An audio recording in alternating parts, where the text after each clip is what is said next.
Hello everyone and welcome to my YouTube channel. Today I am finally revealing my PashaPasha face up, and I say finally because she's been here for a while, but my cameraman and we just couldn't align schedules, so I finally decided I can't wait any longer. Like, I want to open her and put her together, assembled. So here she is. You may have already seen her if you follow the Faceup artist on Instagram. I've had her here.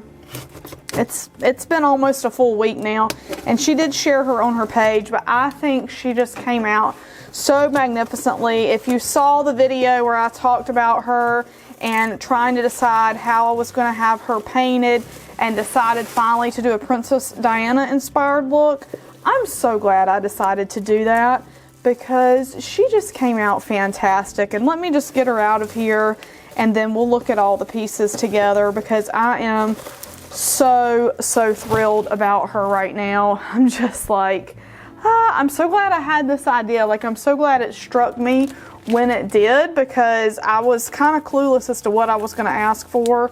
And I don't know, this just it felt right to me because I have been a long time admirer and fan of Princess Diana, and yeah, I have a Princess Diana doll collection. I have I have a playlist here about royal dolls. Oh my gosh, look at her.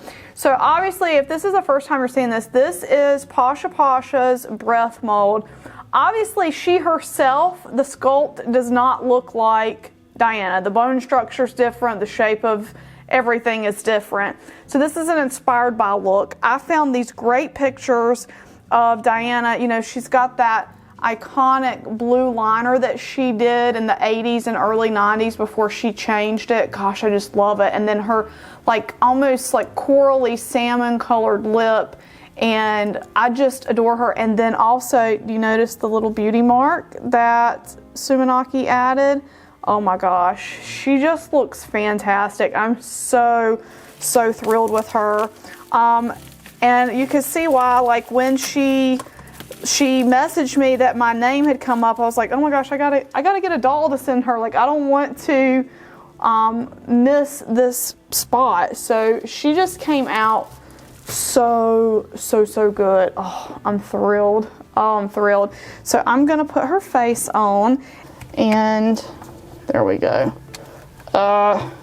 She's so gorgeous. And I put on her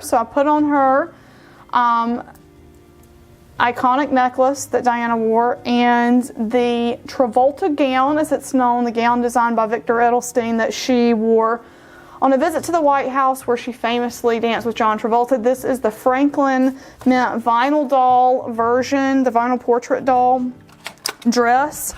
Oh, this is, oh cool. So she sent me a little piece of candy.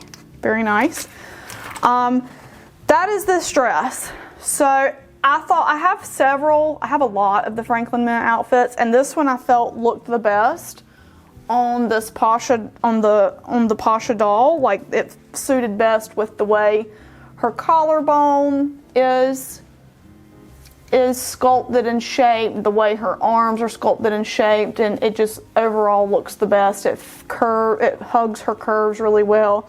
So I thought this was the dress that I'm gonna wind up with her in, but I will try other ones too as time goes on. Now, I harvested an actual Diana wig from a Franklin Mint porcelain doll. So what I'm going to do something here.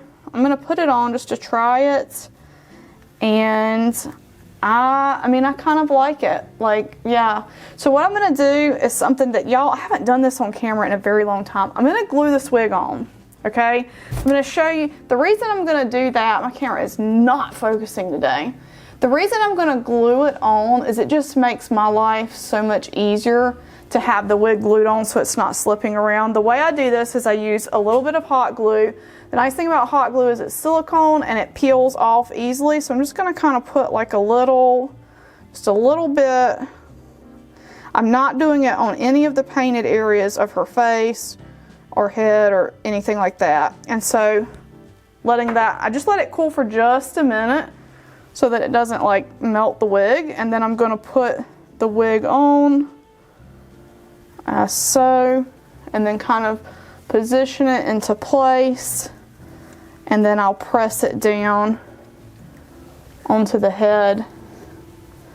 And there we go. Oh, I really love how she looks. And I've got this crown too. I can't remember if she wore a tiara with this look or not, but she is going to wear it right now. I say that, let's see if she is. Yep. So I'm gonna put, oh, don't want to scratch the face up, so I'm gonna put it like this. Might have to work on bending that out. Oh, I love her. Oh my gosh. I'm so pleased that I did this look. Really, I am. So something I have not disclosed that I'm going to disclose for the first time today, I hope I don't regret it, is that, and the reason I hope I don't regret it is because I don't want to jinx my trip, but next week I will be in Paris. So while I'm in Paris, I am going to visit the memorial they have there for Diana. And I really want to, look at that. Isn't that gorgeous? We just went natural with the hands and feet because that's typically, you know, she didn't do a lot of flashy manicures. Although if you've seen, Kate did red nails for Easter weekend. I'm just going to put that out there. But I'm planning to visit the memorial there for her. And then I've been toying with the idea of having afternoon tea at the Ritz in Paris. It's 68 euros per person. The only reason I haven't booked it yet is because I'm not sure what the dress code is, and because I have to pack really light on my trips, because when I'm traveling back and forth on trains and stuff, I don't like having a lot of luggage to lug around with me. So I don't know that I'm going to have anything super fancy to wear, and I don't want to be kicked. I don't want to book it and then not even be allowed to get in because my dress is not up to code. But if any of you watching have ever had afternoon tea at the Ritz in Paris, they say, from what I've Googled, they say it's a little more relaxed than the Ritz in London, that the Ritz in London, like, men can't even get in without a jacket. Like, I know that my man's definitely not going to have a jacket with him. I'm not going to have a dress or anything because it's not even going to be, like, warm while we're there. So I would definitely be wearing jeans and, like, a nice top and flats. So I don't know if I should really go, oh gosh. And the reason I want to do that is because look at how great those feet look. Like, I'm just telling stories and kind of interspersing it with showing you the paint job of this doll, which is fantastic. I want to do it because it has been said in a couple places that the afternoon tea at the Ritz was Diana's favorite. And so I'm thinking, like, that might be a really cool thing to do for me. Like, I might really enjoy it because I like having high tea anyway. It's not the same as a high tea. Theirs is like very sweet and there's not a lot of savories and stuff.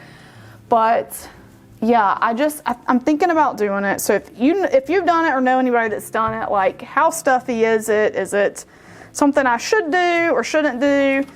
Is the dress code, like, too strict? Because if it's really strict, I'm just not going to be able to even get in. Especially because my husband, he'll have sneakers, but he won't have, they'll be nice sneakers, like Rothy's sneakers. So they don't look like basketball or like football sneakers. Like, and they're not like running sneakers, but they're also, like, they're still sneakers. I also ordered these pumps from Shapeways just so I'd have a pair of shoes for her. So I'm going to pop those on now. It's almost a shame to kind of hide that paint job, but you know, I wanted the whole deal done so that I could do whatever I wanted with her display wise. Look at that. Oh my gosh. I am in love with this look. In love. And I'm gonna stand her up and do like a better full body portrait or full body video for you guys. I'm so pleased with how she came out.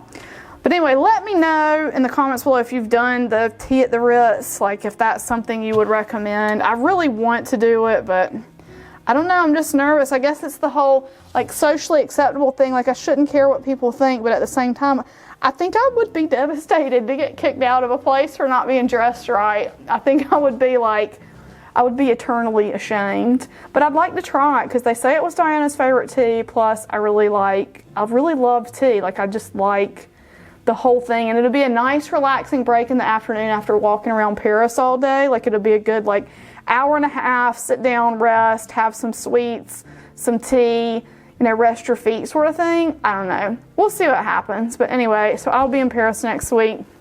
So I wanted to get her open, show her to you guys. I am in love. I just think Sumanaki. Her Instagram name's Sumanaki, but she has Vita Vera as the water stamp. Vita Vera, I think, is her brand name.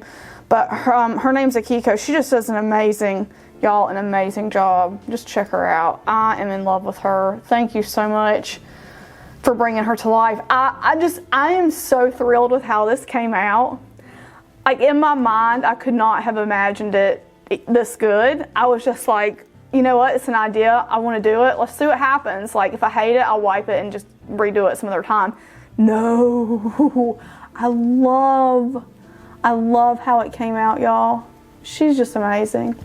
But anyway, I will leave the artist info below. Both PashaPasha, who created the doll, and Vita Vera, who did the face up and the hand painting. And again, let me know if you've got any tips for me for Paris. Let me know in the comments below. I'll be happy to hear them. Thank you guys so much for watching, and we'll see you in the next video. Bye-bye.